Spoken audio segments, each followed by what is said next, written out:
Algo novo e muito significativo está nascendo e ganhando todo o país. Um movimento de fé, amor e, acima de tudo, patriotismo. A cada dia que passa, os sonhos do nosso povo se transformam em pesadelos e o futuro se revela assustador. Mais do que amar, é preciso despertar o patriota que existe dentro da gente e defender o Brasil. O nosso país nunca precisou tanto de nós para entregar um futuro melhor aos nossos filhos. Somos nós, mulheres guerreiras e patriotas, que sabemos botar ordem na casa.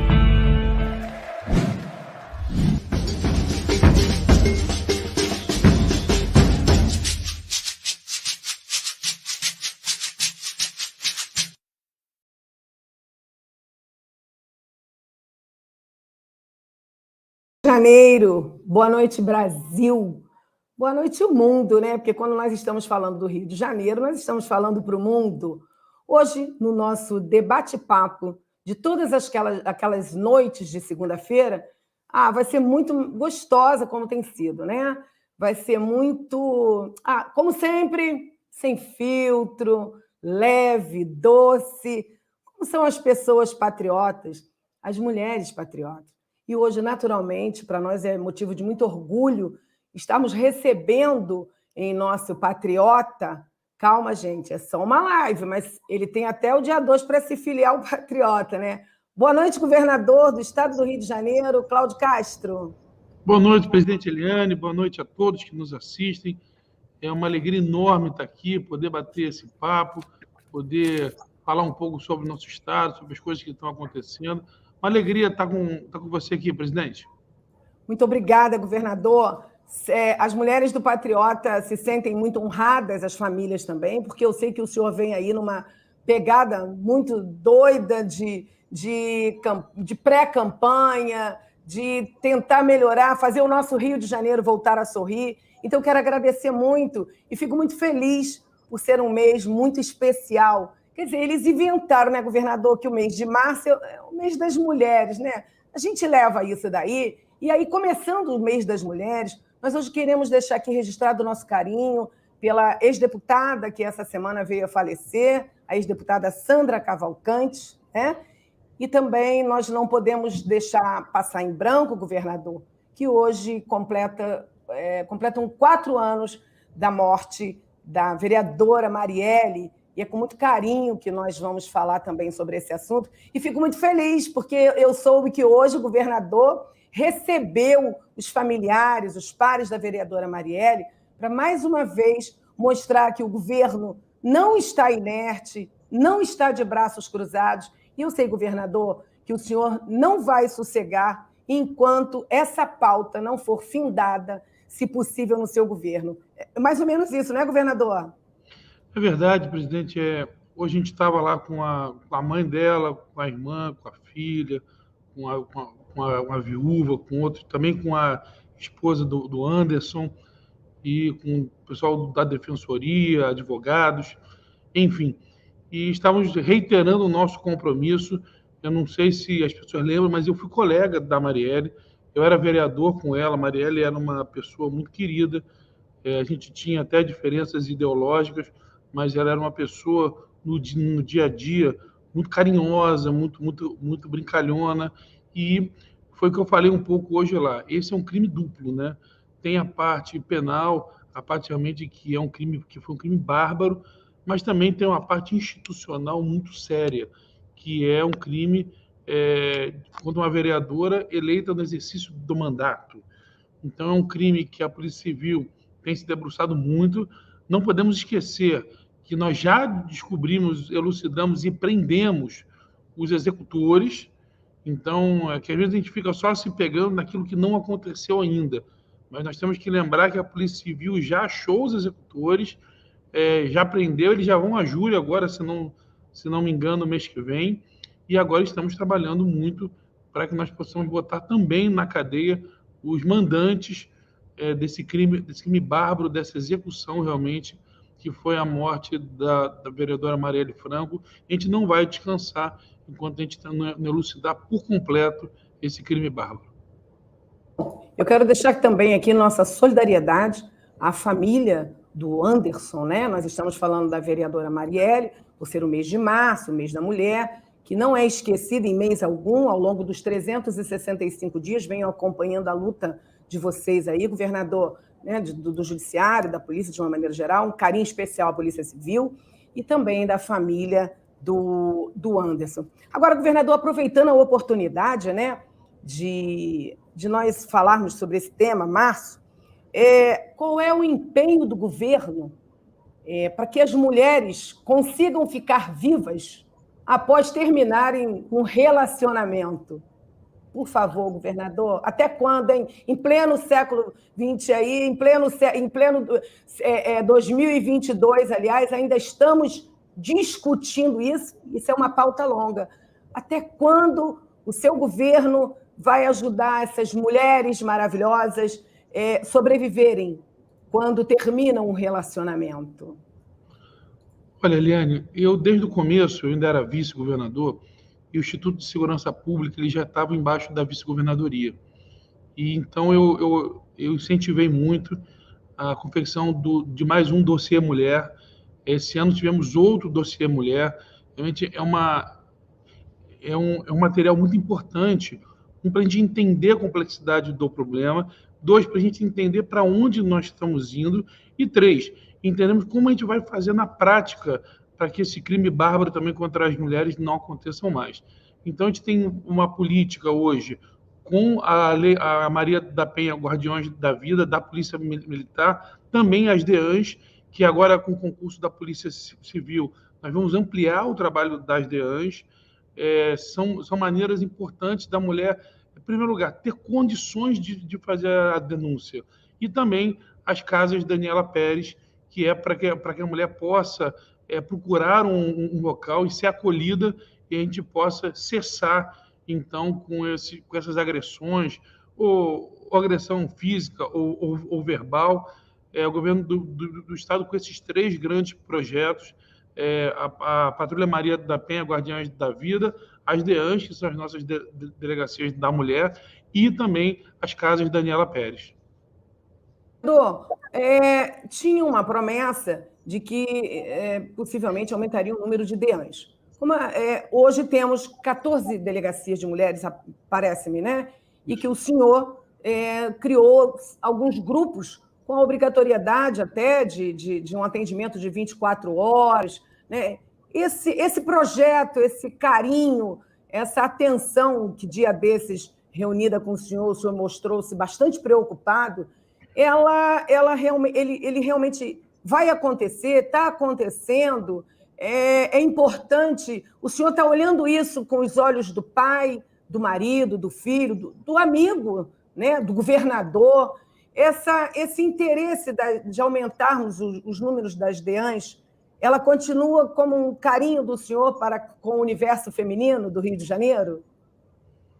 Eliane, eu acredito muito que esse trabalho das DEANs, em primeiro lugar, não é mais inimaginável que no ano de 2022 a gente ainda passe por esse tipo de crime.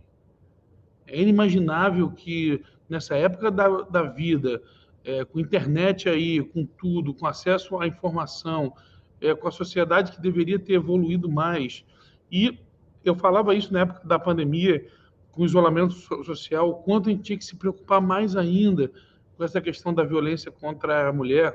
E agora, no concurso da Polícia Civil, tinham 10 anos, Eliane, que não tinha um concurso da Polícia Civil. Então, a Polícia Civil realmente estava muito sucateada, e quando vai sucateando, a primeira coisa, infelizmente, que vão acabando são essas especializadas.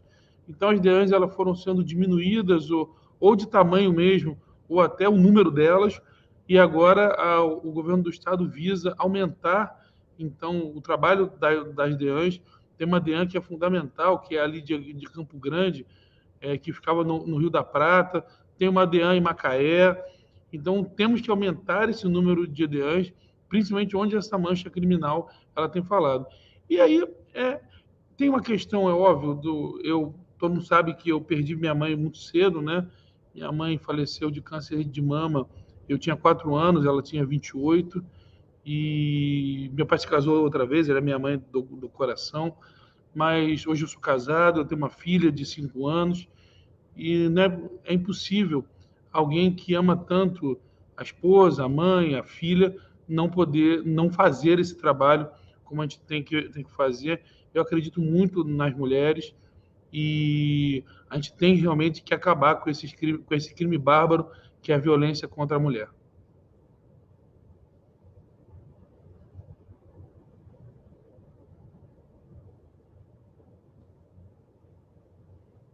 Eu não estou te ouvindo, presidente. Eu não estou te ouvindo. Voltou agora. Estou ouvindo agora. Tá.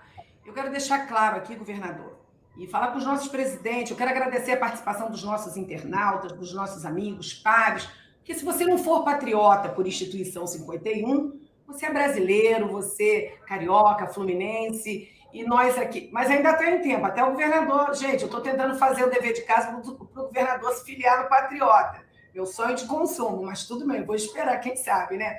Mas eu quero pedir todas as perguntas que eu recebi ao longo do dia, que o diretório estadual recebeu, todas essas perguntas serão respondidas pelo governador, que ele já me avisou, não vai dar tempo de responder a todas aqui, essa participação, mas o governador vai encaminhar essas respostas para nós, fiquem tranquilos, e continuem participando e respondendo. Agora, governador, eu, por exemplo, esse final de semana eu estive em Resende, com um grupo de 84 mulheres. Na semana retrasada, eu tive com um grupo, 100 e pouquinho de mulheres de policiais, né? Eu quero que o senhor diga, como eu falei de Cláudio Castro, a gente discutindo algumas demandas do governo, eu falei do Cláudio Castro, eu falei do governador, falei dos projetos que eu venho acompanhando, a sua boa vontade, disposição, e ninguém arruma uma casa num espaço tão curto de tempo, e pelo menos boa vontade. A gente está entendendo e está acreditando.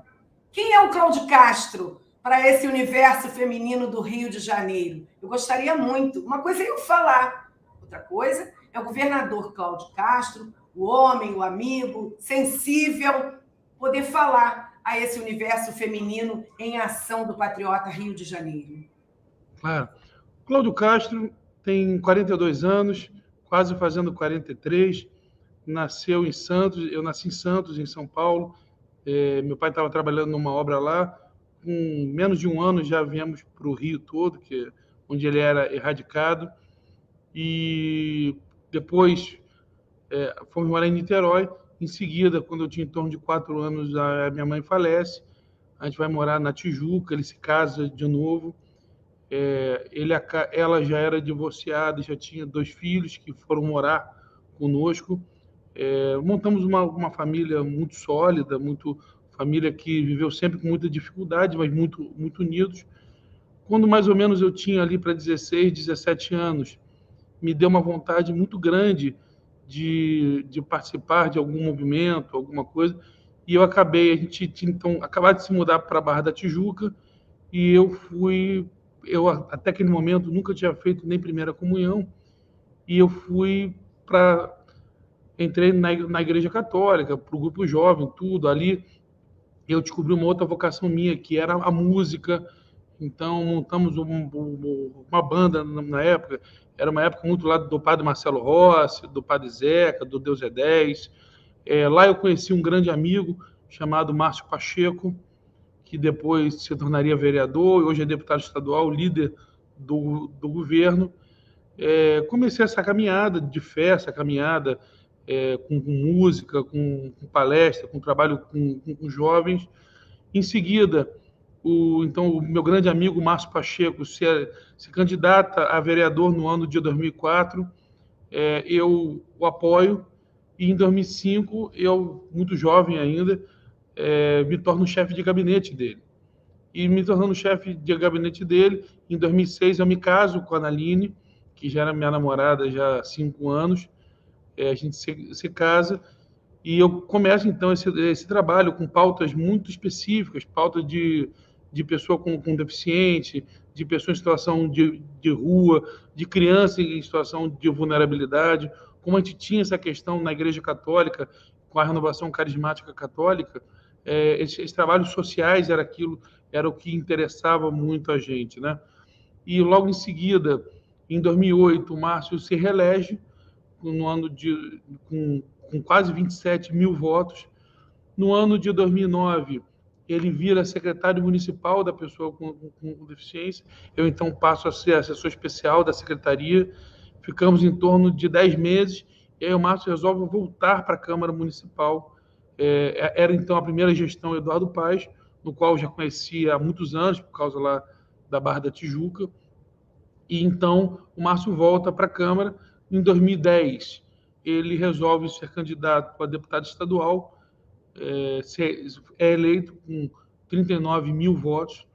E em 2012, então, o grupo resolve que eu tenho que ser candidato a vereador, sempre pelo PSC, nós estávamos, e acabou que em 2011, antes disso, nasce o João Pedro, meu primeiro filho, né? Nasce em abril de 2011, e em 2012 eu venho candidato, faço 8.300 votos, não consigo ganhar a eleição. No ano seguinte, eu vou trabalhar na Câmara Federal com o deputado Hugo Leal, que é outro grande amigo desde daquela época lá de trás. Eu cheguei a ser, no começo, eu sou advogado também, né? Sou formado, tenho OAB, e cheguei a estagiar no Detran um tempo. Em seguida, eu vou trabalhar com o Hugo, fico um ano com o Hugo, e como nós éramos muito próximos, eu, Márcio e Hugo, eu volto a trabalhar com o Márcio, então, para ajudá-lo na eleição de 2014. A gente reelege o Márcio Pacheco com 50 mil votos. Em seguida, eu sou eleito vereador no ano de 2016. Em 2016, nasce a Maria Eduarda, a Dudinha, que hoje está com 5 aninhos. E eu sou um dos primeiros vereadores da história a ir para a mesa diretora logo no primeiro mandato, que na Câmara Municipal, até a última legislatura, era algo raríssimo. Só na primeira e na segunda legislatura que isso tinha acontecido, estava na 10ª já. Então, eram muitos e muitos anos que um vereador de primeiro mandato não ia. Quando chega no ano de 2018, eu acabo sendo escolhido pelo Partido Social Cristão para ser vice do Wilson Witzel, né? Na Câmara eu tinha muito trabalho, eu tinha um trabalho muito forte de empreendedorismo. Eu montei a comissão especial do empreendedorismo, no qual ele tinha alguns focos, que era o empreendedorismo do jovem, do primeiro emprego, do idoso, da mulher e da pessoa com deficiência, e a reinserção no mercado de trabalho. Eram os 5 focos que a gente tinha, fora toda a questão da pessoa com deficiência e da criança em situação de vulnerabilidade, que a gente continuava essa luta já com o Márcio Pacheco, tudo. E eu acabo sendo escolhido por esse trabalho que eu estava fazendo na Câmara para ser candidato a vice-governador na chapa do ex-juiz Wilson Witzel. Acabamos eleitos naquela eleição, que foi aquela surpresa no final do primeiro turno, e no ano, e dia 28 de agosto de 2020, então, eu assumo interinamente como governador em exercício, e no dia 1º de maio de 2021, eu assumo como governador efetivo, então, e temos trabalhado muito aí pela recuperação do nosso estado, conseguimos botar as contas em dia, estamos muito próximos de ingressar no novo regime de recuperação fiscal, estamos com salários em dia, valorizamos os servidores, conseguimos dar reajuste, voltamos a fazer os investimentos, voltamos às políticas sociais, os restaurantes do povo, que são os antigos restaurantes populares, café da manhã do trabalhador, hotel acolhedor para a população em situação de rua, sem, no entanto, deixar de se preocupar com a questão da economia. Eu sempre fui contra o lockdown, eu sempre achei que o que o Estado tinha que fazer era aumentar a sua base de eleitos e aumentar a possibilidade de atender, mas que isso geraria uma grande fome, miséria e desemprego, o tal do fique em casa, e eu nunca fui favorável a isso. Na época da vacina, eu fui o primeiro governador do país a dizer que nós tínhamos que seguir o Plano Nacional de Imunização. Naquela época tinha um debate grande se virava jacaré, se não virava, o que era, e acabou que nós, por causa desse trabalho, o Estado do Rio se focou em fazer aquilo que o Plano Nacional de Imunização ele determinava, e nós compramos os insumos mais baratos do Brasil. Compramos seringa, agulha, tudo baratinho. Quando os outros estados foram comprar, nós já tínhamos comprado tudo rápido. Para você ver, nós compramos a 17 centavos e o segundo estado que comprou mais barato comprou a 32. Montamos também o maior sistema de logística. 95% dos voos de helicóptero no ano de 2021 foram para entregar a vacina. Entregamos a vacina entre 4 e 8 horas a todos os municípios, e por isso nós conseguimos um resultado excelente na vacinação. O Rio, ano passado, foi o primeiro estado a recuperar todos os empregos perdidos durante a pandemia, segundo os dados lá do CAGED, e também fomos, ano passado, o terceiro estado que mais gerou emprego, somente atrás de São Paulo e Minas Gerais. Enfim, é um governo de recuperação, é um governo que está tentando botar as contas em dia, a casa em ordem. Fizemos a maior concessão da história do país, que foi a concessão da SEDAI, 25 bilhões de reais no caixa dos estados, do estado e dos municípios, e mais na casa de 35 bilhões de reais em investimentos em 35 anos. Universalização de água e esgoto para mais de 13 milhões de fluminenses, limpeza da Baía da Guanabara, do Complexo Lagonar de Jacarepaguá, do Complexo do Guandu e tantas outras obras importantíssimas que acontecerão, a previsão de mais de 10 mil empregos diretos, e, enfim, a gente está muito confiante aí nessa jornada de recuperação do Rio de Janeiro. Esse é um pouco do Cláudio Castro, alguém que, hoje, por acaso, eu estou aqui na residência oficial, mas eu não moro na residência oficial, não quis morar em palácio, continuo morando de aluguel, no mesmo lugar onde eu morava antes, continuo com os mesmos hábitos que eu tinha antes, porque eu acho que o que a população quer mais é alguém próximo hoje, não quer mais imperadores, reis. Eu acho que ninguém quer isso. O Palácio Guanabara, quem passava pela frente via um palácio totalmente gradeado, e minha primeira ação foi mandar tirar as grades do palácio, porque tinham medo de protesto. Eu falei que o povo tem direito de protestar. Então, eu acredito muito na democracia, acredito muito no diálogo como construção de sociedade, e acredito que nós temos que fazer um governo para todos. Olhar a parte econômica, olhar a empregabilidade, mas também olhar o mais pobre, o mais vulnerável, aquele que mais precisa, olhar pela família, olhar pelas nossas crianças e olhar pelo trabalho da mulher, pela defesa da mulher, que é tão importante, principalmente nesse laço de família. Governador, viu, gente? O governador Cláudio Castro, ele não é um paraquedista, né? É uma pessoa que já atua na política ao longo de algum tempo, e não por isso talvez está sendo difícil, mas não será impossível de nós fazermos o Rio de Janeiro voltar a ser o melhor Brasil. Governador, com todos esses problemas, quando aconteceu isso, que de repente o senhor teve que ser o governador mesmo, é que aqueles que são loucos, né, acham que podem mudar o mundo, e muitos até conseguem essa mudança do mundo. No caso, eu estou falando aqui do Rio de Janeiro. É uma loucura tudo isso? Ou é uma possibilidade? Eu sou um otimista, Eliane. Eu sou um otimista. Eu acho que é uma realidade mudar o Rio de Janeiro. Eu só não acho que há gênio da lâmpada e nem salvador da pátria. Eu acho que o Rio de Janeiro só será mudado com muito diálogo, com muita união e com muito trabalho. Por exemplo, o programa Pacto RJ, que é o programa de investimentos do Estado pelos próximos 3 anos, é um programa de 17 bilhões de reais. Quem diria que o Estado ia poder ter um programa de 17 bilhões de reais em investimento em infraestrutura, em saúde, em educação? Ele foi feito baseado num programa chamado Canteiro de Obras da Firjan e ouvindo os 92 municípios. Nós estamos investindo nos 92 municípios, independente se o prefeito apoia, se não apoia, qual é o partido dele, a coloração ideológica. Nós estamos investindo no Estado por inteiro. Ao longo do ano passado e esse ano, serão mais de 30 restaurantes populares, por exemplo, voltando realmente a dar essa lógica de que nós somos um Rio de Janeiro só, e que nós temos que investir em todos. E por isso eu creio na mudança. Eu creio, sim, que nós temos totais condições de resgatar o Rio de Janeiro. Não vai ser fácil. Eu digo sempre que, se fosse fácil, alguém já tinha feito.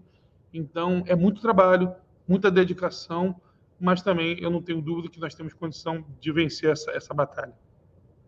Governador, porque o sistema partidário, o sistema político é tão duro no compromisso feminino, e somente no período eleitoral as instituições convocam as mulheres.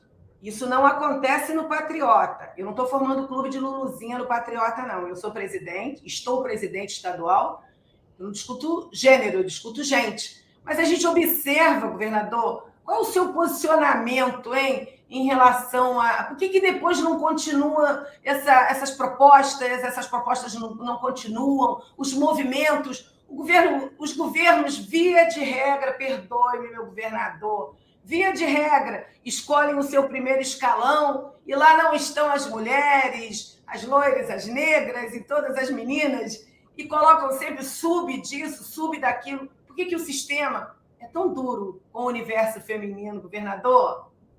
Olha, Eliane, quando eu fui vereador, o principal cargo do meu gabinete, que era a chefia do gabinete, era uma mulher. Na última eleição aqui na capital, eu lancei candidato, a minha única candidata foi uma mulher, a Soraya Moreno, que era, então, minha chefe de gabinete. Acabou que esse governo, que a gente hoje é um governo de coalizão, né? Um governo de muita participação, e a gente acabou realmente tendo uma participação menor do que eu gostaria, apesar de alguns pontos muito importantes serem tocados por mulheres.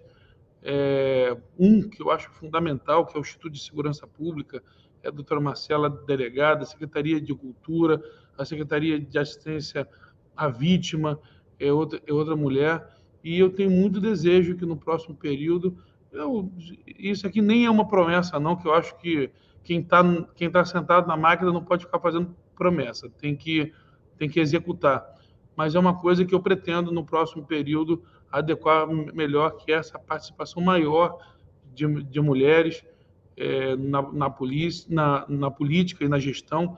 Eu acredito muito nas mulheres e realmente foi uma questão de contingência aqui, mas eu concordo com a crítica, acho ela super pertinente. Não adianta discutirmos sobre as pautas das mulheres de forma sazonal, meu governador. É preciso que as mulheres sentem-se às mesas de debates, de sugestões, de participação, e eu venho ouvindo isso das nossas pré-candidatas, das nossas mulheres, né? Eu estava aqui agora recebendo uma mensagem da nossa querida amiga Crisliele, de Macaé, e ela me fez aqui uma pergunta, né? Quando é que as mulheres negras serão mais ouvidas? Dizem que a mulher não tem voz, né, governador? Voz ela tem, o que ela precisa é ser ouvida pelos nossos governantes, pelos nossos parlamentares, os nossos parlamentos ainda, mesmo considerando o nosso percentual maioria, mas ainda estamos lutando, já melhorou bastante, mas ainda, eu particularmente acho que é bastante desigual, né, nos parlamentos. E aí não é responsabilidade do governador, não, é responsabilidade também de algumas mulheres que querem só reclamar, não querem participar, e a melhor forma dessa participação é sair da sua zona de conforto e cobrar. Mas algumas dizem que é porque não adianta cobrar, porque as próprias mulheres dos governos, as secretárias, as assessoras não dão ouvido, não querem ouvir, e os governos muito menos. Eu não acredito que o senhor, por ser uma pessoa moderna, e tenho visto a sua atuação, pense dessa maneira. Então, a Cris de Macaé está me colocando isso, para que eu pergunte ao querido governador quando é que as mulheres negras vão ter mais participação e atuação nos governos sem serem tratadas como cota, como coisa, porque mulher no Patriota não é cota, não é coisa, meu governador. É verdade, eu tinha uma grande secretária, que é a Coronel Priscila, que é a secretária de assistência às vítimas, e que ela só saiu da secretaria porque ela foi convidada para um grande cargo na Polícia Militar. Ela hoje é uma das principais da Polícia Militar. Então, como coronel da Polícia Militar, ela optou por sair da secretaria e ir para lá, e de maneira alguma teve nenhuma acepção de cota. Quem conhece a Coronel Priscila sabe a profissional fantástica que ela é. Espero que realmente a gente possa ter mais realmente mulheres, independentes, mas também mulheres negras no alto escalão dos governos todos, não só no estadual, que a gente tenha mais mulheres deputadas, mais mulheres prefeitas, mais mulheres senadoras. Eu concordo que essa, infelizmente, talvez seja uma dívida histórica, né? E que só com um trabalho sério, só com um trabalho duro, que a gente vai conseguir melhorar essa participação das mulheres, que no meio empresarial já é tão forte hoje e que na política precisa avançar mais.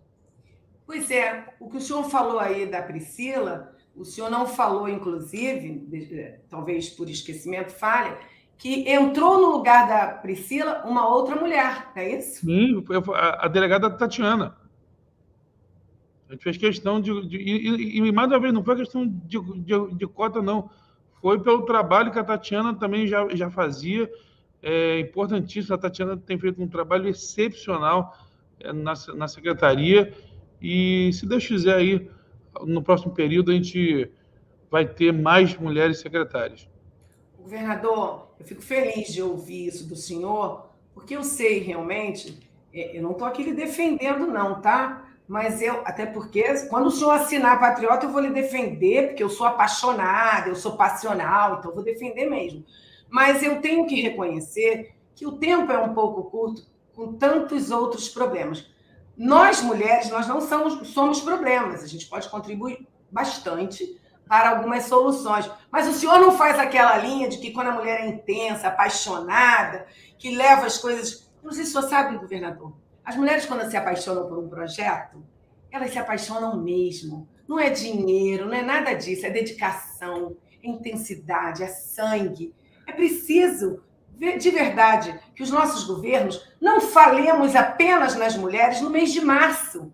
Nós temos 365 dias para sermos respeitadas, para sermos ouvidas e, sobretudo, para sermos atendidos. Então, o senhor não faz aquela linha de que a mulher está um pouco mais estressada, ela está com TPM, coloca para o shopping. Ou então, assim, a mulher, quando ela tem um certo acesso, né, consegue galgar um espaço maior numa instituição, é porque saiu com fulano, ela é amante do ciclano, né? Ou, quando dá errado, ou é loira, o que não é o caso, né? Ou então governador, ou então é louca, histérica, ou, enfim. Eu vou até lhe contar uma passagem. Eu tenho um prefeito da Baixada Fluminense que eu respeito, tenho um carinho imenso por ele, é um tremendo empreendedor, um cara que ele é apaixonado pelo município dele, trabalhador demais. Uma certa vez ele falou para minha vereadora assim: não acompanha a Eliane não, porque ela é louca. Que bom, eu sou louca porque eu sou apaixonada pelo que eu faço e as pessoas às vezes confundem. E eu já disse que às vezes os loucos realizam. E a minha vereadora morreu de rir quando me contou isso, né? E ela tem que me acompanhar, porque se ele tivesse no governo dele algumas loucas, entre aspas, apaixonadas pelo que fazem, com discussão, talvez até ele fosse melhor do que ele já é. Eu não vou falar o nome do prefeito, que é indelicado, mas eu quero deixar um beijo carinhoso. Mas a minha vereadora que está nos assistindo sabe exatamente o que eu estou falando. Então, às vezes, a gente precisa de um pouco de loucura para que possamos realizar alguns feitos. Mas o senhor não tem essa imagem das mulheres quando elas perdem um pouco, né? Elas ficam tão apaixonadas e tão pouco ouvidas que quando alguns não conseguem entender, e aí, como esse prefeito da Baixada disse que a presidente do Patriota era uma louca. Eu adoro as minhas loucuras, mas eu não tenho desvio de caráter. Eu quero pedir o seu posicionamento em relação a esse dito loucura das mulheres. Eliane, eu acho o seguinte, em primeiro lugar, dizem que de louco e médico todo mundo tem um pouco, de médico e louco todo mundo tem um pouco, né? Então, todos nós temos nossos perfis, as nossas formas de tocar as coisas. Uns são mais intensos, outros são menos intensos, uns são mais calmos, outros são mais agitados. Eu discordo dessa taxação de que mulher é isso, homem é aquilo. Acho que cada um tem seu perfil. Eu conheço homem agitado e homem calmo, eu conheço mulher agitada e mulher calma. O que eu sempre evito são essas taxações, até porque eu já fui muito taxado na vida, né? Eu sou gago. Muitas pessoas disseram que eu nunca poderia ser por causa da gagueira, e hoje eu sou governador do estado. Então, eu provo muito, já sofri muito bullying na vida, e eu me afasto muito dessas marcas que eu acho que elas só vêm para denegrir, que elas só vêm para realmente para gerar, para fazer impressões que elas não existem. Acho que cada um tem seu potencial. Eu acredito muito no potencial das pessoas. Quem vai na minha antessala ali vê que a maioria é mulher. Eu tenho um respeito e um carinho pelas mulheres todas. A gente aqui a gente não olha raça, não olha sexo, não olha cor, não olha orientação sexual. Que a gente, no meu gabinete ali, a gente se pauta muito pela qualidade profissional de cada um. Eu quero avisar a todos vocês, nós estamos aqui, nossa equipe de produção. Governador, você não tem noção que agito essas mulheres estão aqui e os nossos meninos também. Eu agradeço muito o carinho e fico feliz aqui com as perguntas. Não vai dar tempo de responder a todas, mas eu fico feliz porque é uma oportunidade que o governador tem de não dizer assim, ó, histéricas, loucas, elas estão com falta disso ou daquilo. Sabe do que a gente está com falta quando a gente fica estressada? Falta de governo, falta de políticas públicas de verdade para as mulheres, falta de oportunidade, falta até de sermos ouvidas. Isso não significa dizer que somos histéricas. Nós temos as nossas necessidades, como todo e qualquer ser humano tem. Então, mulheres, acalmem-se. O governador vai responder, nós vamos responder. E eu quero até, na oportunidade, o governador está falando aí em 10 mil empregos. Qual é o percentual desses 10 mil empregos que abrirão vagas e oportunidades ao universo feminino, querido governador? Espero que as concessionárias dividam isso muito irmamente. Mas eu queria lembrar, Eliane, que a gente está falando aqui da participação da mulher na política, mas essa semana agora nós lançamos 2 grandes programas voltados para a mulher, né? O Desenvolve Mulher, que é um programa para jovens mães lá do Jacarezinho e da Muzema, para que elas possam ter qualificação profissional. Elas recebem uma bolsa para estudar. É um programa realmente pensando em desenvolver aquela jovem que já não tem perspectiva hoje, que acabou sendo mãe muito cedo, até por uma questão social. E também o Mãe, que é um projeto, Mães em Apoio à Educação, onde nós estamos contratando 9 mil mulheres para que elas possam colaborar com a educação, fazendo a busca ativa da garotada e também na sala de aula, na escola, perdão, ajudando o aluno a frequentar a sala de aula, ver o que ele precisa. São 2 projetos exclusivamente de mulheres, fora os outros todos que também são para homens e mulheres. Governador, estão me perguntando aqui quando é que o projeto Desenvolve Mulher vai ampliar mais, governador. Esse projeto que o senhor falou aí das meninas é um projeto muito bacana, viu? Eu estava acompanhando. É o Desenvolve Mulher. Exatamente. Então, o que elas estão querendo saber, quando esse projeto vai começar, esse projeto vai se expandir mais, vai para mais bairros. Esse foi um experimental, né, que o senhor fez. Elas estão aqui querendo saber quando esse projeto vai, quando é que os outros bairros, quando é que o senhor vai conseguir estender um pouco mais esse projeto?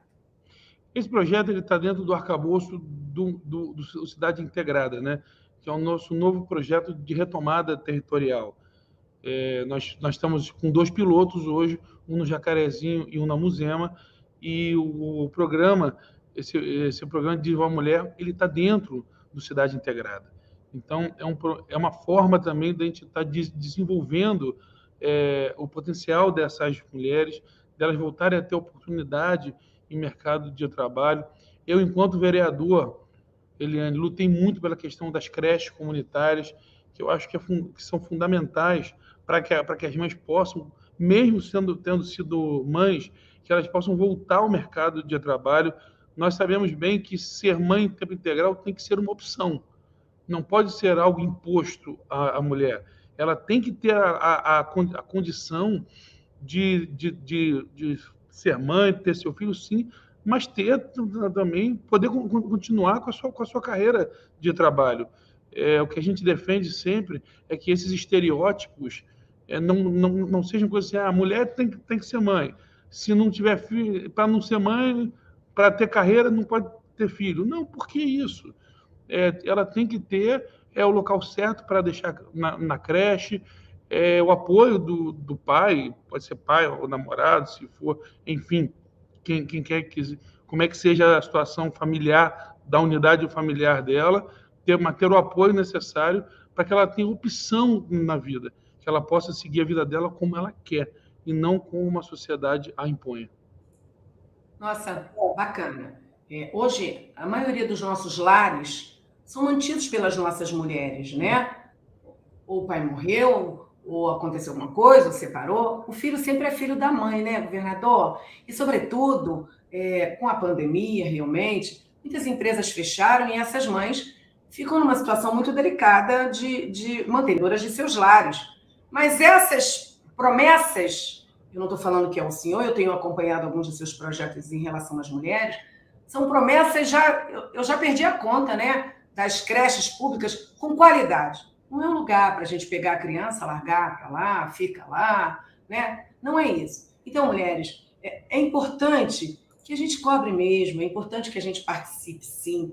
É importante que a gente pergunte o líder do Estado o que ele pretende, qual é a visão que ele tem. Eu quero deixar claro também que nós estamos fazendo um programa hoje, mês de março, por conta do mês que disseram ser das mulheres, né? Mas a gente sabe que não é nada disso. Mas é importante essas pautas serem discutidas, sim. É importante, quando as mulheres estiverem no parlamento, que elas levem essas pautas e não fiquem sub de nada. Porque na hora de discutir as pautas, elas ficam a reboque. Não, gente, vamos bater pé firme, governador.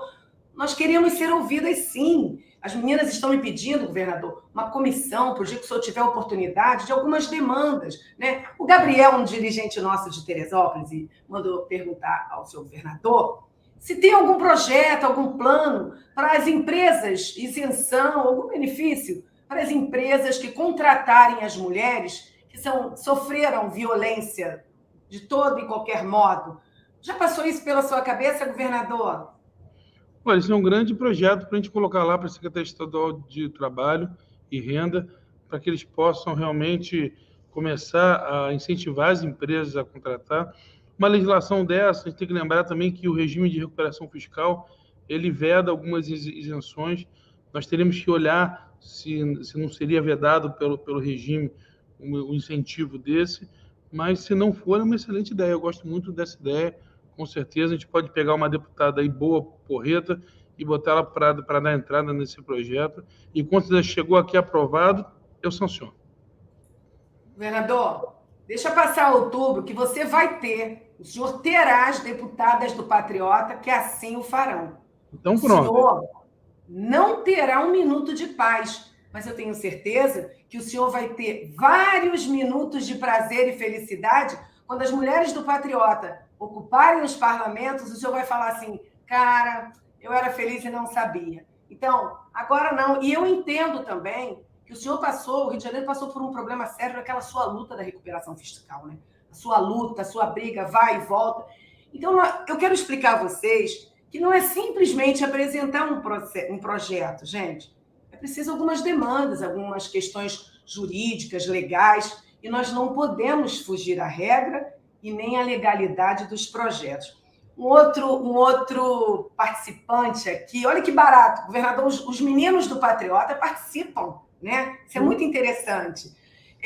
Diz o seguinte, que não bastam apenas aumentar o número de delegacias, não bastam isso. De repente, as delegacias que tem até nos atendem, desde que as mulheres não passem por constrangimentos. E eu vou citar um caso aqui que é real e verdadeiro. Uma das nossas pré-candidatas, deputadas, foi para uma delegacia da mulher da Baixada. Pasme, ela foi maltratada, destratada por uma delegada e por uma inspetora de polícia. Se eu não falar isso, a doutora Sueli vai ficar muito triste comigo. E eu disse que eu tinha absoluta certeza que ela deveria se dirigir corregedoria de polícia, que chegaria até o chefe de polícia, doutor Alain, que chegaria ao governador, sim, e que providências seriam tomadas. Isso é importante ressaltarmos aqui. Então, o Marco Aurélio, um dirigente nosso, fala isso, de que não adianta ter mais delegacias, é preciso ter preparo, né? Os funcionários serem preparados, e quando uma mulher chega na delegacia, o funcionário da delegacia, ele não está capacitado a falar assim, olha, é a primeira briga que a senhora tem, volta para casa, conversa com ele.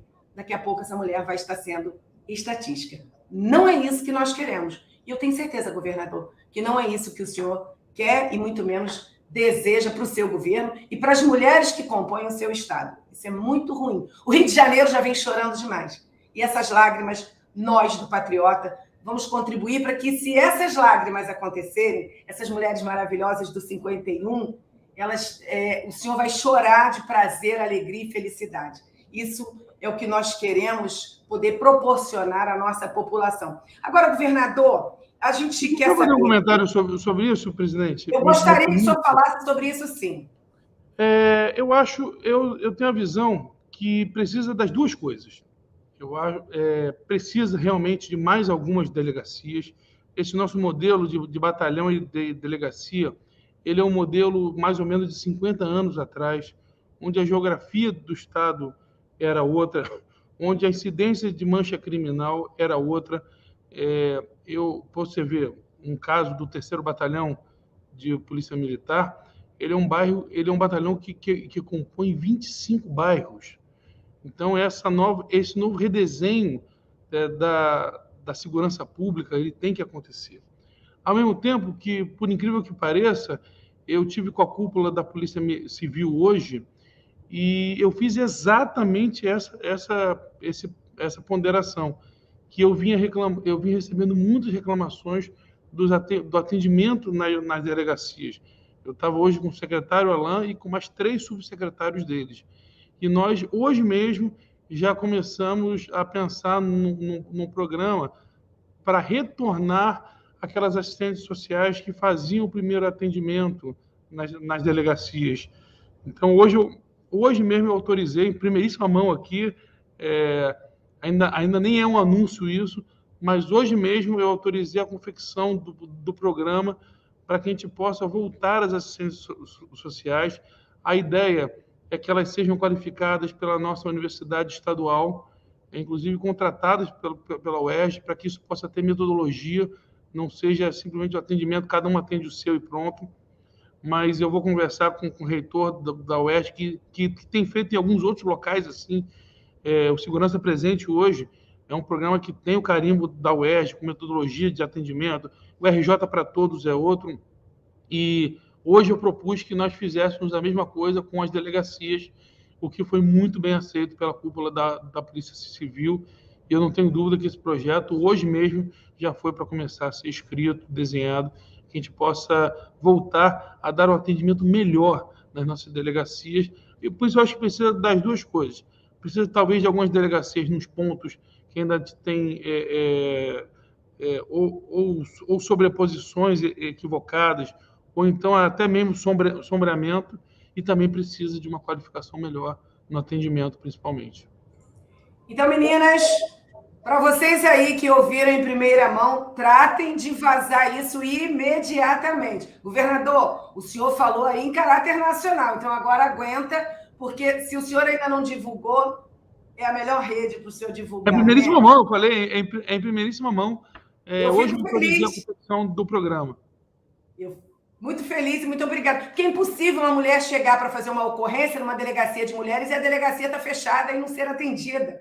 E eu duvido que o senhor tomou conhecimento disso e o secretário também, eu tenho absoluta certeza disso aqui. Agora, nós falamos aqui, nós temos aqui a nossa querida Bruna, né? A Bruna é uma trans linda e maravilhosa que me pede para lhe fazer uma pergunta. É uma pré-candidata do Patriota, com bandeiras excelentes.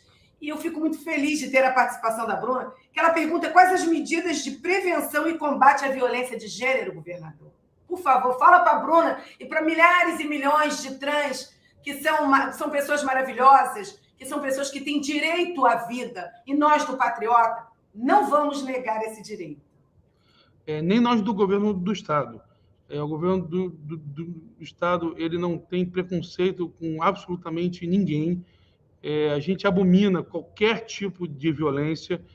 A gente entende que essa violência também a população LGBT ela tem que ser combatida. A Secretaria de Desenvolvimento Social ela já ampliou em quase 8 núcleos LGBTs nas comunidades. Então, nós estamos abrindo esses núcleos nas comunidades exatamente para fazer a conscientização, para que essa população tenha para onde ir. Está lá no site da Secretaria de Desenvolvimento Social e Direitos Humanos. É só vocês entrarem lá. Já foram 800 abertos desde que eu assumi, e foi uma política que eu incentivei sempre a fazer, porque a gente sempre aqui, Eliane, quer defender a vida, sem exceção de quem é essa vida. A gente defende todo tipo de vida, e a vida das trans, a vida da pessoa que é LGBT, ela tem que ser tão respeitada quanto qualquer outra. Governador, nossa, eu ia chamar o governador de presidente, olha. Não, pelo amor de Deus, não faça isso. Não, desculpa, não, é verdade. Eu sei que o governador vem para uma reeleição e já falei que o Rio de Janeiro, o Patriota vai contribuir para que o Rio de Janeiro possa ser o nosso melhor Brasil. A Bruna, na sequência, pergunta o que se pode fazer, né, para conseguir a igualdade de direito e oportunidades. Essa turma linda e maravilhosa que é a Bruna Vieira, trans, linda, pré-candidata do Patriota, se preocupa muito com essa causa também. O que se pode fazer para prevenir, para que os direitos e as oportunidades possam ser reconhecidos? Em primeiro lugar, não pode ter divisão e acepção nenhuma de quem se vai contratar. A gente defende muito a questão da meritocracia, da pessoa ser escolhida pelo seu potencial profissional, não pela sua opção sexual, ou se é homem, se é mulher, ou se é trans, ou se é negro, é branco, ou se é alto, é baixo. A gente defende muito a questão de meritocracia e defende também que no Estado todos sejam igualmente protegidos. Então, na questão das polícias, a proteção ela é total. A gente incentiva a polícia sempre a proteger, também nas pautas sociais que tem o mesmo tratamento de qualquer outra pessoa, e na questão da Secretaria de Trabalho e Renda também que seja dado a todas essas pessoas as mesmas oportunidades. Então, governador, tem que cobrar também dos seus secretários, né? Porque o governador está falando de forma carinhosa, real, verdadeira, mas essa fala do governador precisa ecoar, e que todas as Brunas que por aí estão, eu conheci o B em Resende, sábado próximo passado, que essas pessoas realmente possam ter respeito, ser respeitadas, dignidade, isso é muito importante. A querida Márcia, uma pré-candidata nossa, que ela é psicanalista, ela é ex-atleta, faz um trabalho magnífico de inclusão às crianças especiais. Ela disse que, após analisar o portal de transparência e observar o acumulado de 2021 em educação, no que tange a educação especial, ela vem ficando muito preocupada, ela está muito preocupada, porque as demandas e apoio às famílias tão carentes, né, que precisam dessas informações. O que a gestão, Cláudio Castro, se não der para elaborar esse projeto bastante efetivo agora, a gente sabe que o tempo é curto, o que a próxima gestão do governo Cláudio Castro se preocupa, né, com essas crianças, os professores especializados, as escolas e a condição de atender esses familiares e esses seres maravilhosos especiais. O especial é o autismo, né, que o governador vê que essa onda azul aí, ela está ficando cada vez maior, e quando a gente tem dificuldade de um projeto real, efetivo, e a Márcia, que é uma querida amiga, pré-candidata, preocupadíssima com isso, preocupa também com as mães dessas crianças, as mães, porque as crianças estão atendidas em tese pelas suas famílias, e as mães dessas crianças. Governador, o que a gestão, a próxima, se não essa não der tempo, acho que nem vai dar, mas pelo menos colocar à mesa para se discutir em relação a essas crianças especiais, o atendimento, as escolas e profissionais realmente que possam atender essas demandas, governador? Eliane, a pessoa com deficiência é a pauta da minha vida desde sempre. Desde que eu era ainda chefe de gabinete lá do Márcio Pacheco, essa foi a pauta que levou a gente a continuar na política, essa foi a pauta que a gente defendeu a vida toda, as instituições, toda a rede FIA, toda a questão de acessibilidade. O Márcio Pacheco, não sei se você sabe, ele aprovou a primeira lei do Brasil que considerou o autista um deficiente. O autista ele era considerado doente e não deficiente. Então, ele não tinha uma série de direitos que então a gente conseguiu com aquela lei. Depois, acabou que o prefeito César Maia vetou a lei por vício de iniciativa. A Câmara Municipal derrubou o veto do então prefeito César Maia. E no ano de 2009, quando o Márcio já era secretário, nós conseguimos que a Procuradoria-Geral do município abrisse mão da ação de inconstitucionalidade e hoje a lei é em vigor. Depois essa lei foi muito copiada e muito debatida e o autista hoje tem todo um trabalho do autismo. Você tem lá a Berenice Piana, você tem Ulisses, que fazem grandes trabalhos, o Mundo Azul e tantos outros. Também você tem a Andef em Niterói, enfim, você tem N instituições. Algumas coisas que nós conseguimos avançar nesse governo, mesmo com toda a dificuldade, foi botar a Rede FIA em dia. Tinha uma dívida histórica com essas instituições e eu mandei pagar todo para trás. Eu mandei botar 100% em dia essas instituições. Então, nós conseguimos pagar dívidas de 4, 5, 6 anos atrás, que fazia com que essas instituições tivessem muitos problemas. A Paz, Pestalozzi, Fibiex, tantas outras. Essa é uma pauta que eu domino bem. Montamos também ali na Francisco Bicalho o primeiro posto do Detran exclusivamente para deficiente. Então, ele é um posto exclusivo para pessoa com deficiência, 100% adaptado. E já passei pela Procuradoria agora, que já vai começar a licitar pelo menos um ainda, mas eu quero construir 5 centros de autismo, e também não só para autista, mas para todos os nossos deficientes intelectuais, paralisados cerebrais, aqueles com qualquer deficiência que não seja só o transtorno do aspecto autista, do espectro autista, que é o famoso TEA, que o autismo, na verdade, ele não é só uma, ele tem várias síndromes que podem ser autismo, e essa é uma pauta que a gente conhece bem, que a gente trabalha já ela há muitos anos. A questão da educação, ela acaba sendo mais municipal, principalmente na questão dos deficientes intelectuais, mas a gente tem que ter acessibilidade nas escolas, acessibilidade no transporte público. São algumas demandas históricas das pessoas com deficiência, dos cadeirantes, dos cegos, dos surdos, enfim, de todos aqueles que militam nessa área, esporte, cultura, lazer. A gente fala sempre, o deficiente ele é multidisciplinar. Não adianta você falar, vou tratar do deficiente. Não, você tem que tratar do deficiente na saúde, na educação, na empregabilidade, na cultura, na moradia. Você tem que tratar a deficiência de uma maneira geral. Não adianta querer botar a deficiência numa caixinha e tratá-la ali. Se ela não for transversal, ela não vai funcionar como a nossa, que é um grande exemplo, que a deputada federal por São Paulo, a Márcia Gabrilli, sempre fez quando foi secretária em São Paulo, que acabou sendo uma inspiração para todos no trabalho da pessoa com deficiência, se eu não me engano, no governo do Geraldo Alckmin. Olha aqui, Márcia, pode ficar certa que nós vamos cobrar. Nós vamos estar cobrando. Eu só quero que vocês entendam também, e aí eu não estou saindo em defesa do governador, não, em defesa de todos aqueles. Da mesma forma, quando eu assumi o partido, quantas coisas não conseguimos fazer, tivemos que modificar. Então, dê um voto de confiança, né, a todos aqueles que não, a gente não tem muito tempo, e nem tudo nós não conseguimos fazer isso dentro da nossa casa, né? Márcia, nós vamos cobrar, nós vamos participar disso e cobrar. A gente está quase chegando no finalzinho, governador, e eu quero lhe perguntar, eu queria tanto que nós tivéssemos mais tempo, mas eu sei que não dá muito tempo, né? Tem um tempo aqui.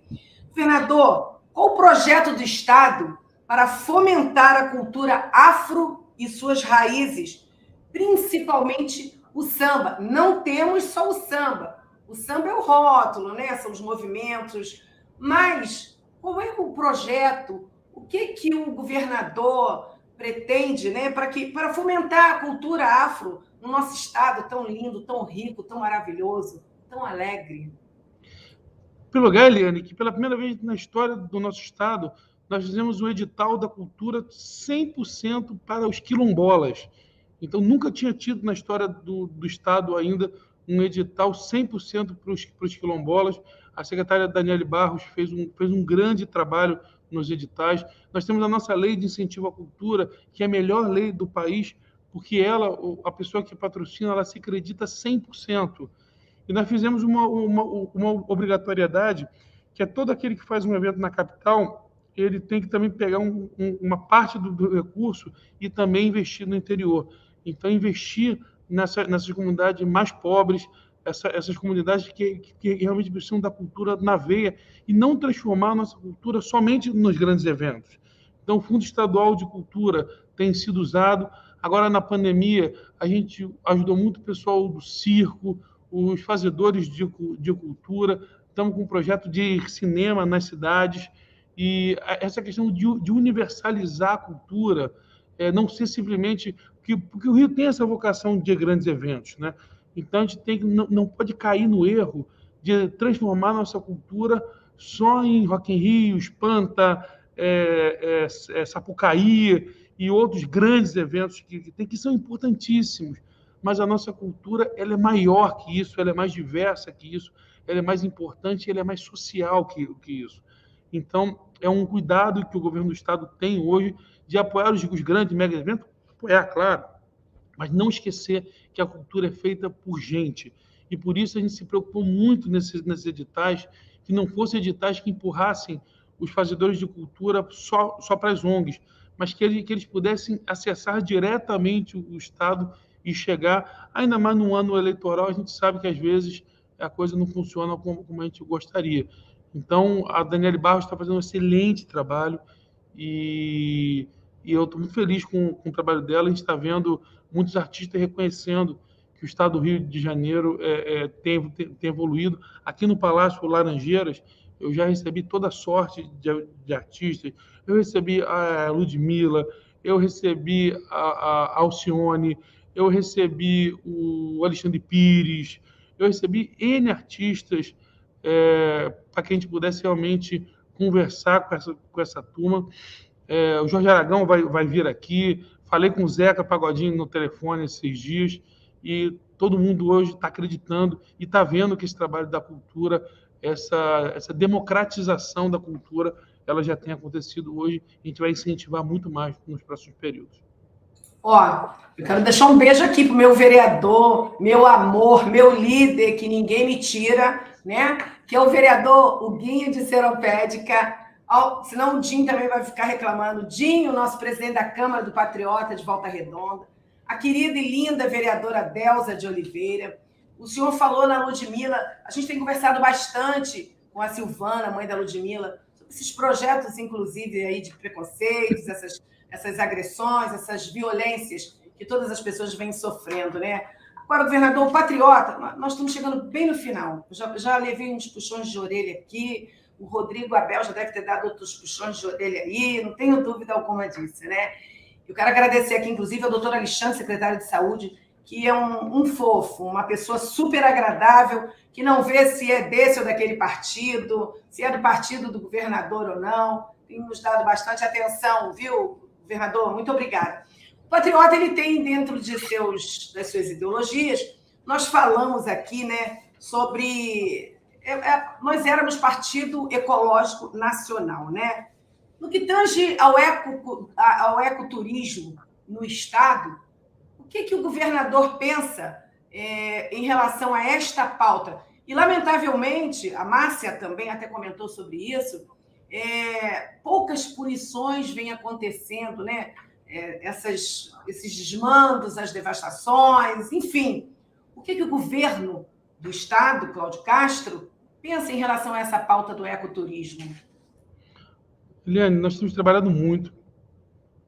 Nós lançamos e estamos fazendo o maior programa de reflorestamento de Mata Atlântica da América Latina, que é o Floresta do Amanhã. Recuperamos o Parque da Areia Branca.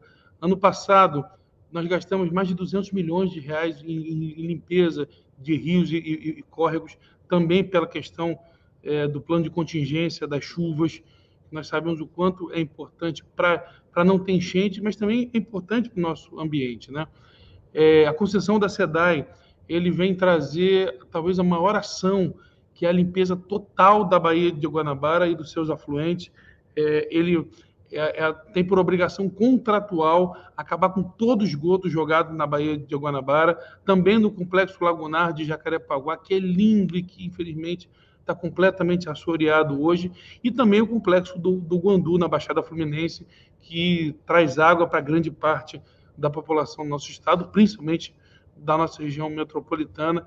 E, por conta disso, na semana passada, eu fui a Nova York, e porque a Nasdaq, que é a segunda maior bolsa de valores do mundo, ela está com uma proposta conosco de montar uma bolsa de valores verde no Rio de Janeiro.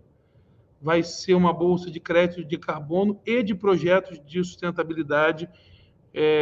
Vai colocar o Rio de Janeiro num cenário mundial de turismo ecológico, mas também de defesa, de combate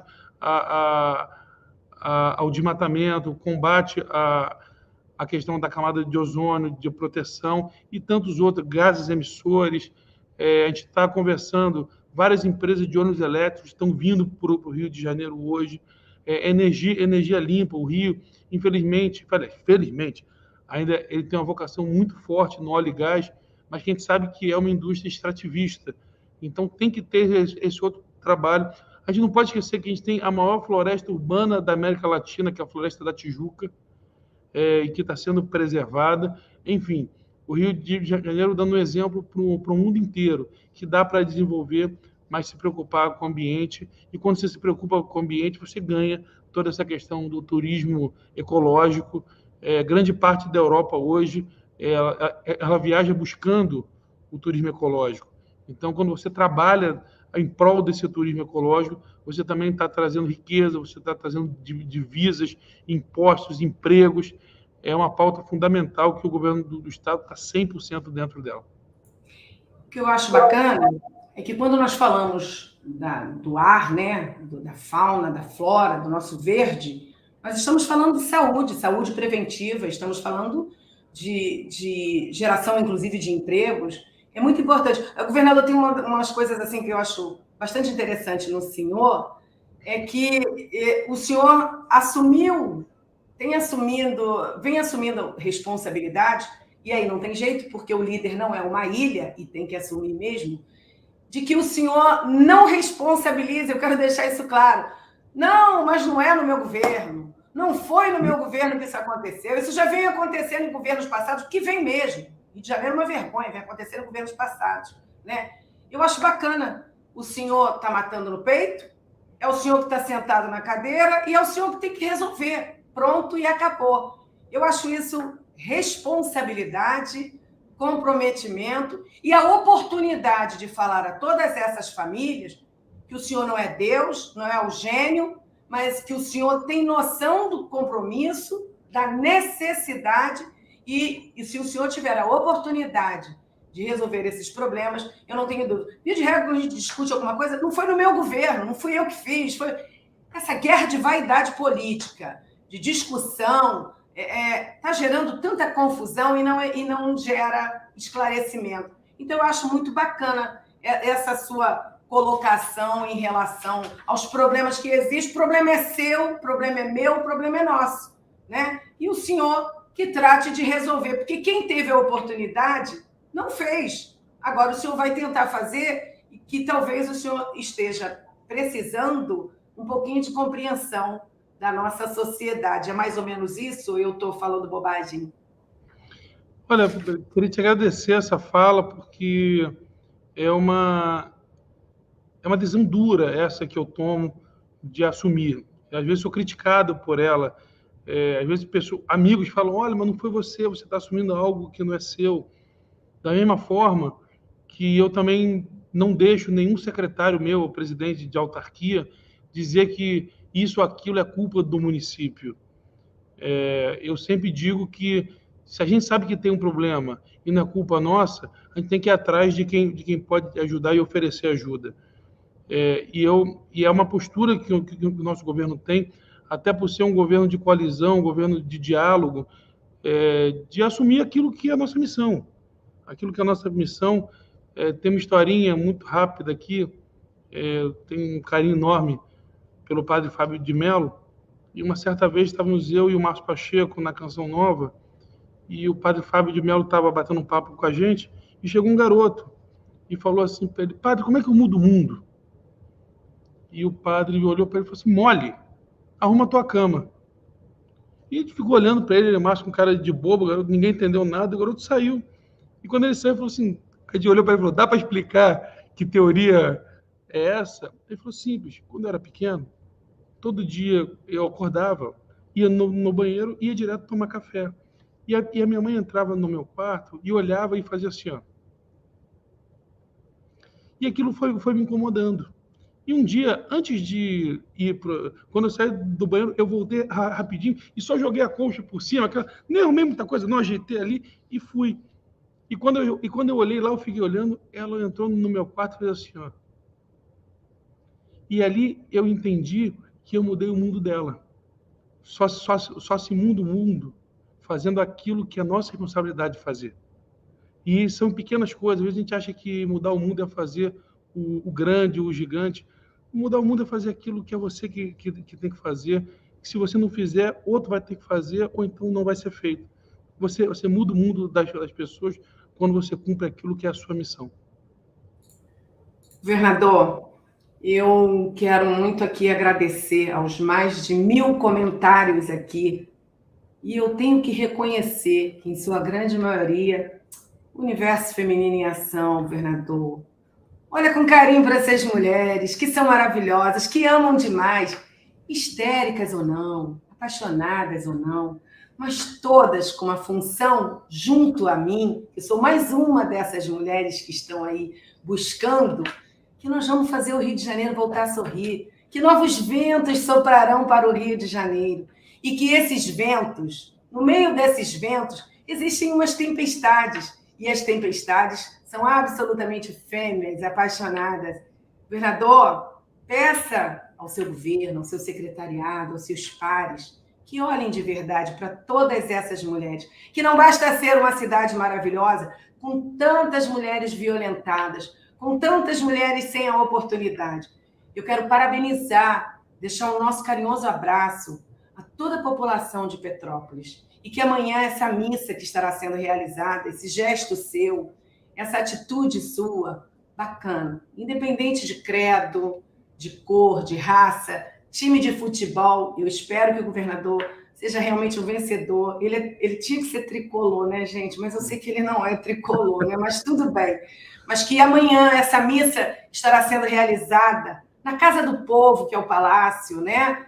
Parabéns pelo gesto, pela atitude, não pela tragédia. Muitas tragédias como essa, tomara que consigamos evitar, né? Muitas famílias. E eu sei que isso doeu no senhor como pai, como ser humano. Parabéns por essa atitude e olhe para todos. Não tem jeito, o senhor é um líder. Então eu quero agradecer a todos.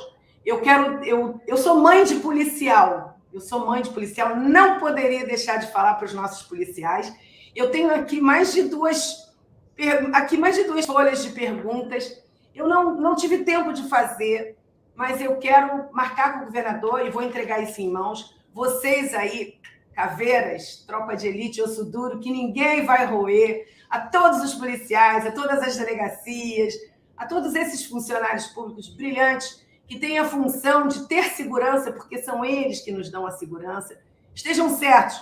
Eu vou falar com o governador sobre o que vocês pediram para eu falar, sobre a educação dos seus filhos, a preocupação dos seus filhos, onde é que seus filhos vão estudar, a saúde dos seus filhos, os planos de cargos dos praças. Governador, Me prometa que o senhor vai responder isso, eu vou lhe enviar, o senhor vai responder para esses policiais. Eu sou mãe de policial, claro. não estou administrando em causa própria, mas eu sempre falei ao longo de muitos anos a segurança de quem tem que nos dar segurança. Me prometa que eu vou lhe enviar isso e você vai enviar aos nossos caveiras, aos nossos homens e mulheres desse estado maravilhoso? Com certeza, nós demos a maior valorização das forças militares, uma das maiores da história, nós conseguimos dar agora. Tenho certeza que os militares estão contentes agora com um salário mais digno, com um salário em dia. Botamos a data de pagamento, agora é uma data no 3º dia útil. Enfim, a gente vai também melhorando a vida profissional dos policiais, também abrindo concurso também para a polícia militar e também os bombeiros temporários, que nós já fizemos o concurso, e também 800 vagas para profissionais de saúde para a polícia militar. Olha, nós vamos aqui agradecer, mas eu quero falar para o governador que o que depender do Patriota, como diz o nosso pré-candidato, meu vice-presidente, Vinícius de Angra dos Reis, é que uma certa vez eu fiz uma live com o Eduardo Cunha, ex-presidente, que eu tenho muito carinho e respeito. Ele disse que o Rio de Janeiro estava precisando, com algumas exceções, óbvio, de deputados que se apaixonassem mais pelo Rio de Janeiro, né, lutasse mais, etc. e tal. Eu quero dizer ao governador que nós do Patriota estamos preparando uma bela nominata para que nós possamos oferecer à população, né, do estado do Rio de Janeiro e ao governador, se assim o consagrar novamente vencedor, uma tremenda de uma bancada. Deputados que possam verdadeiramente, sem vaidade, sem essa de ser desse ou daquele partido, mas que possa verdadeiramente se apaixonar e trazer boas soluções e boas parcerias para o governo do estado.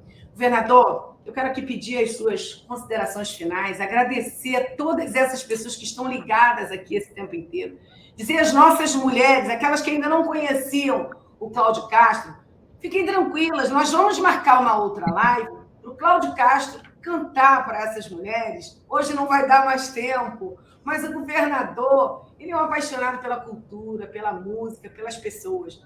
Não pode ser uma pessoa que frequenta a igreja com a sua família, né? Que vem tentando melhorar, né? Mudar um pouquinho isso daí.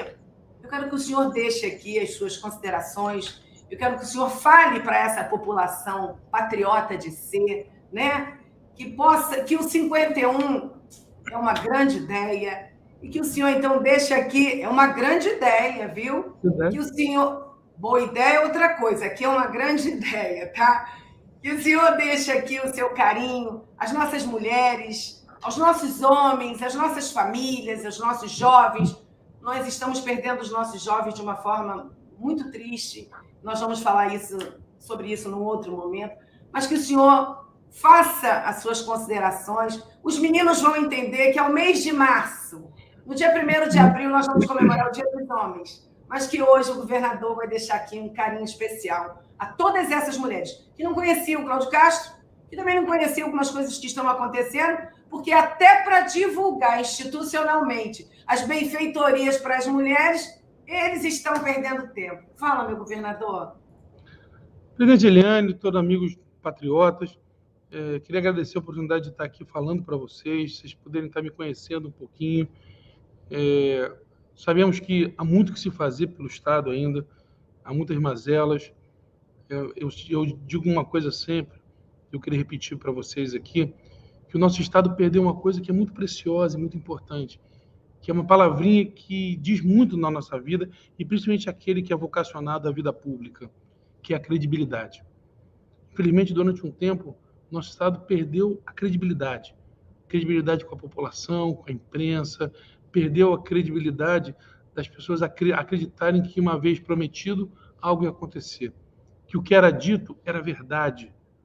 Então, nós estamos na luta para recuperar essa credibilidade para o Rio de Janeiro, tanto interna quanto externa. Que o nosso povo acredite, mas também que a gente possa levar para o resto do Brasil e para o mundo um Rio de Janeiro diferente. E esse Rio de Janeiro a gente só vai conseguir construir juntos, porque ninguém constrói nada sozinho. Não é o governador Cláudio Castro que está ter superávit, depois de 5 anos não tem mais déficit nas contas públicas para esse ano. O que está acontecendo de verdade é que nós nos unimos para construir um Rio de Janeiro diferente. Erros vão acontecer, temos que acertar mais do que erramos, mas somos seres humanos, somos passíveis de erro. Mas eu entendo, e aí a minha fé, o respeito de cada um, que Deus está no comando desse trabalho, cada um vai no que acreditar, mas está sendo feito com muito carinho, com muita devoção, com muita paixão por esse Estado, para que a gente possa tornar a vida das pessoas uma vida melhor. E é isso que a gente espera. Eu só tenho a agradecer à presidente Eliane e a todo patriota pela oportunidade de estar aqui. Um refrãozinho rápido, né? Só para deixar com água na boca, né? Eu tenho tanto para te falar, mas com palavras não sei dizer como é grande o meu amor por vocês. Obrigado, gente. Uau! Ó, tá quase ganhando o nosso voto. Canta mais, canta. Ó, tem um programa numa TV aí, que fala assim: dança, gatinho, dança. Eu vou dizer, canta, governador, canta mais um pouquinho. Porque quem canta seus males espanta. Governador, eu fico muito feliz do senhor poder nos ouvir, do senhor poder nos dar a oportunidade de falar que no Rio de Janeiro tem mulheres maravilhosas, uma cidade tão fêmea, tão linda, tão maravilhosa e com tantas dificuldades, né? Eu quero ver se o patriota contribui para que o Rio de Janeiro chore menos, mas se tiver que chorar, que chore de prazer, de alegria, de felicidade, né? É isso que nós queremos, que os governos não nos tratem como moda, como onda, como maré que vai e volta. Eu gostaria muito de fazer esse apelo ao governador, viu? Eu quero aqui, através do meu líder na Câmara Federal, o deputado Fred Costa, autor da Lei Sanção, maravilhoso, lindo deputado de Minas Gerais, mas é um apaixonado pelo Rio de Janeiro, essa homenagem hoje do Dia do Animal. E com isso eu estou homenageando a Cris, a Sandra dos Bichinhos, ao Rodolfo de Nova Iguaçu. Rodolfo, nós vamos conversar com o governador sobre todas as causas. Eu quero deixar aqui um carinho muito especial a esses cuidadores, não os oportunistas de plantão, mas esses cuidadores de verdade, que se doam, que tiram do seu dinheiro. Então, através do meu líder, Fred Costa, nosso deputado federal de Minas Gerais, eu quero homenagear a todas essas pessoas. Minha gente, é muito importante, né? A gente poder debater sem filtro, sem preocupado, com loucuras, com paixão, com amor, porque o Rio de Janeiro é a capital do mundo. Quando nós falamos em beleza, quando nós falamos em oportunidade, quando nós falamos nas praias, até nos problemas do Rio de Janeiro. Sabe por que os outros estados morrem de inveja do Rio de Janeiro? Não é só porque tem um bom governo, é porque ele é midiático. Então, tudo que acontece de ruim nos outros estados acontece aqui no Rio de Janeiro. Mas o Rio de Janeiro é midiático. Todo mundo queria estar aqui. Nós não nos preocupamos com todo mundo. Nós não queremos essa preocupação. Nós estamos preocupados com o nosso estado. Portanto, mulheres, faça do que tem, o que pode. E do que pode, o melhor que puder. É assim que o patriota pensa. É assim que o patriota trabalha. Eu sempre agradeço a minha direção nacional, porque eu sou apaixonada pelos meus 2 líderes, o presidente nacional, o Vasco Rezende, o meu líder, nosso secretário nacional, Juscelino Braga, que nos dá voz, que nos dá a oportunidade de convidar o governador Cláudio Castro e falar com ele, conversar com ele, sem filtro, para entender. Então, a minha direção nacional é muito... Eu tenho orgulho do meu presidente, eu tenho orgulho da minha direção nacional, que nos respeita, viu, mulheres? E quero que todas vocês saibam que no Patriota, mulher não é cota. No Patriota, mulher não é coisa. E que nós estamos aqui com a oportunidade e o momento de escolhermos pessoas que possam representar os nossos gritos, que possam ouvir os nossos gritos, que no mês de março possa ser emblemático o dia 8, mas que no dia 9, dia 10, dia 31 de dezembro, todas vocês possam ser respeitadas, possam ser ouvidas, né? e que não serão tratadas assim. Filie seu patriota, dê um voto de confiança a uma nova geração política.